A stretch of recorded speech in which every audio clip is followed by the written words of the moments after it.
That's a bone-in ribeye steak cut shorter, but the bone exposed. That's called a cowboy steak.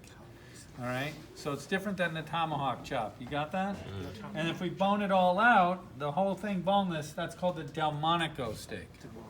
Delmonico steak. Those are menu names. Is it Delmonico a restaurant in New York? Delmonico? It's a restaurant too, yeah, but that's called the Delmonico steak on a lot of menus. All right. Wait, chef, you said when it's bone out, so when you just You bone out this whole rib cage, and you have the ribeye. You just have the whole. Just a boneless ribeye. What's Yeah. the difference between ribeye? And you can buy the ribeye bone in. You can buy it boneless. What's the difference between a ribeye and a Delmonico? That's the same thing. Same thing? Fancy? Without a Yeah, without the bone. When I take off this cap, then I'm going to have what's called the export rib. The bone-in beef ribeye export. All right, the export rib is a pretty popular cut.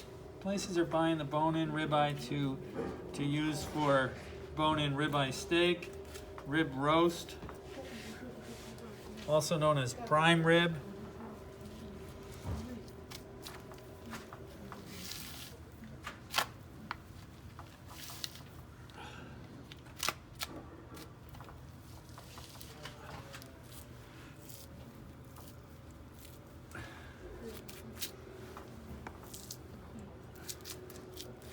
I'm trying to get on this seam. Once I'm on it, it opens up pretty easy. Come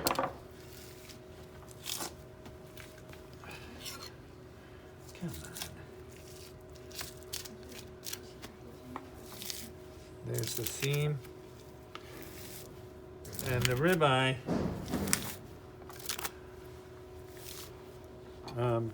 you can age it without this cap on, because it's got enough cover.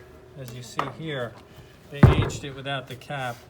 So the meat is Cut it weird, but that's not me. Can you leave this cap on for aging? You could leave it on. You could buy it as a, what they call a 107. That would be this left on. But then you're buying a lot of waste, and it's not found often like that. They don't make it that way very often. All right, so this would be the export rib. Bone-in beef ribeye, 2-inch lip on. There's a 2-inch, it's a 2x2. Is this a 2x2? No, that's cut too long. And crooked. Did you do that, chef? Huh? Did you do that? I'm not gonna talk about it. I'm just saying that the spec isn't right.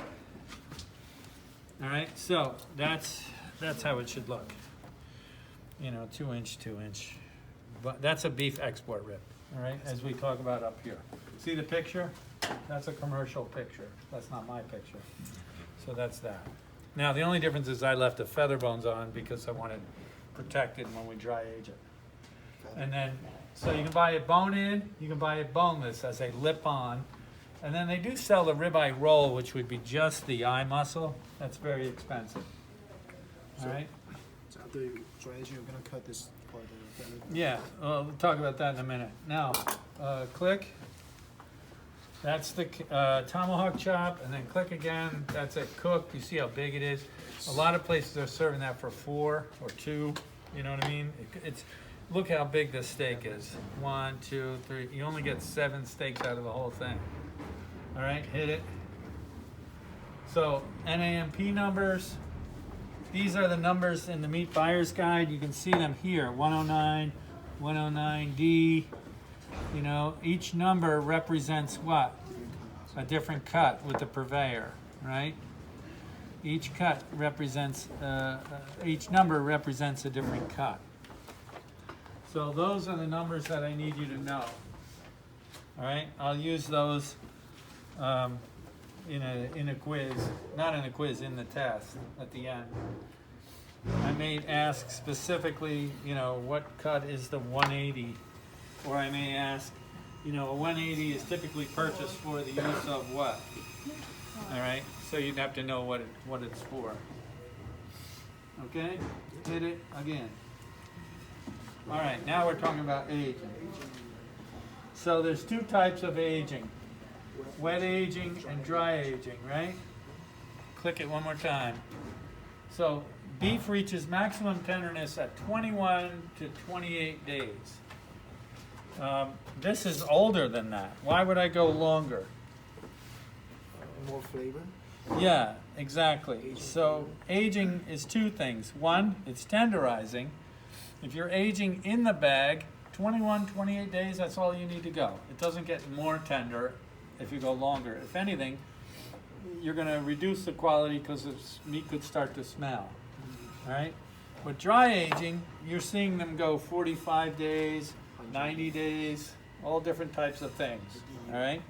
This one is about a 45-day dry age right here. All right? So,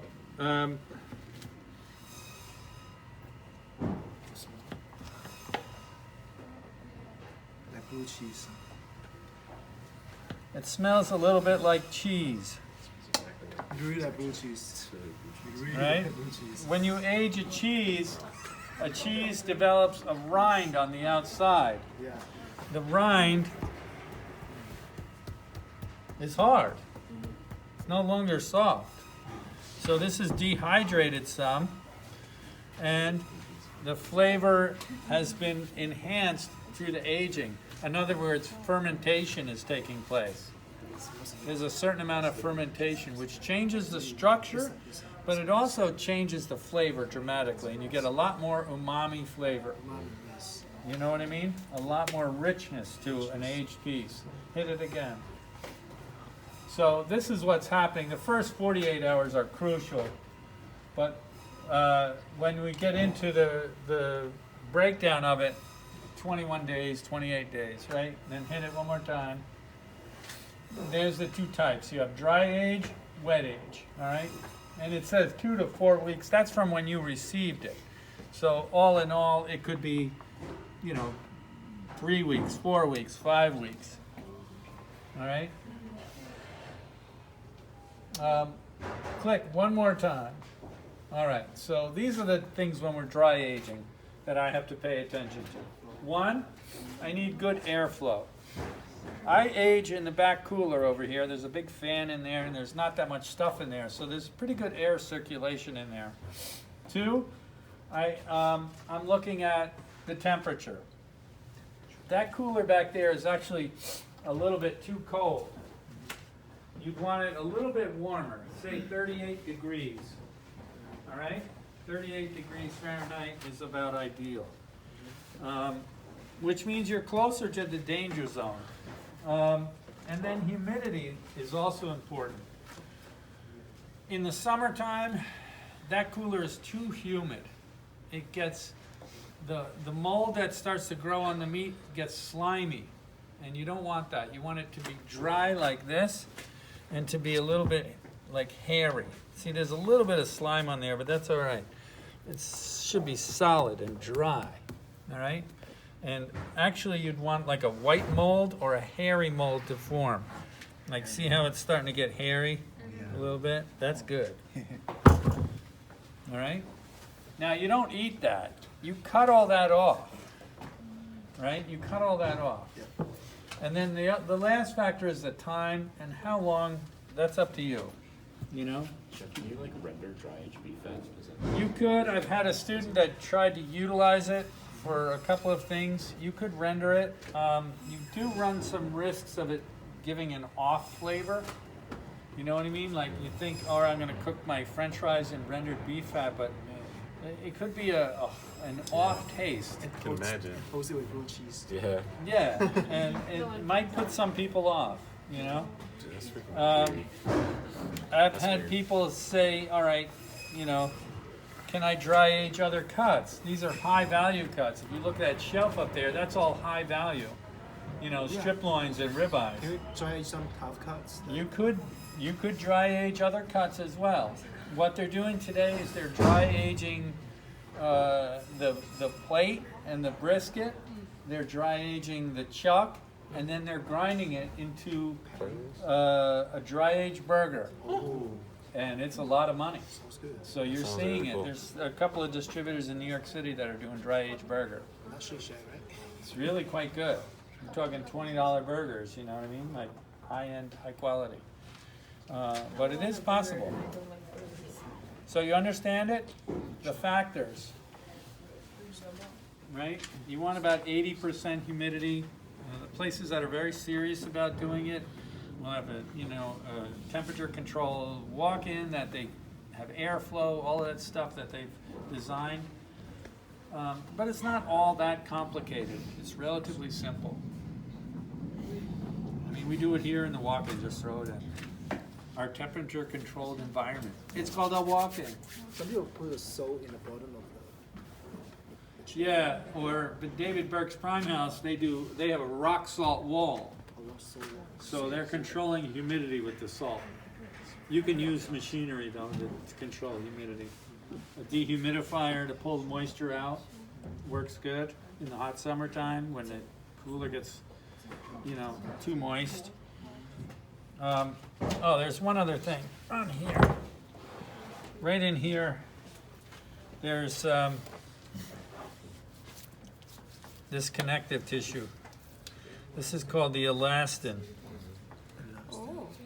It's like a yellow rubber band. So at the top, right? Yeah. It sits right along the backbone. It goes all the way from here into the neck to the head. It supports the head. Certain grazing animals have this. Beef cattle have it.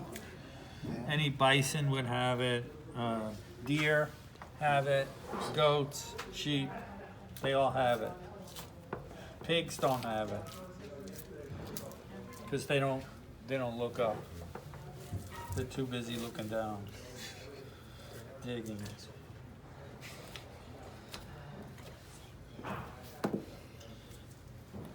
So that's the elastin. That needs to be taken out because that's really tough.